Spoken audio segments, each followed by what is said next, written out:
Sveiki! Mani sauc Valts. Esmu sadales tīkla virtuālais asistents. Mani var satikt un uzdot jautājumus mūsu mājaslapā sadalestīkls.lv.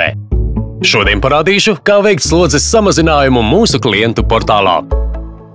Dodies uz e-domzīme.st.lv un autorizējies, izmantojot kādu no piedāvātajiem veidiem, piemēram, Smart ID vai e-parakstu. Kad tas izdarīts, dodies uz sadaļu Pieteikt pakalpojumu. Tagad spied uz pieslēgumi un dodies uz sadaļu Slodzes izmaiņas. Tev atvērsies izvēle ar vairākām iespējām. Spied izvēlēties pretī slodzes samazināšanai.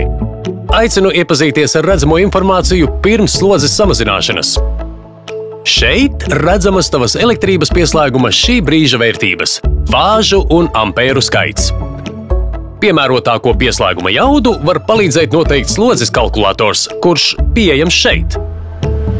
Blakus esošajiem pieslēguma parametriem būs iespēja izvēlēties jaunas vērtības. Šajā gadījumā mēs samazinām slodzi no 25 uz 16 ampēriem, nemainot fāžu skaitu. Kad esi veicis savu izvēli, apliecini, ka esi šī objekta īpašnieks vai rīkojies tā vārdā, un lapas apakšā spied Turpināt. Tev parādīsies sagatavotais pieteikums slodzes samazināšanai. Rūpīgi iepazīsties ar to, un, ja viss kārtībā, spied Iesniegt pieteikumu. Slodzes samazinājums būs spēkā ar nākamo dienu pēc pieteikuma iesniegšanas. Ja rodas kādi jautājumi, tiekamies sadales tīkla mājaslapā. Bet pagaidām atā!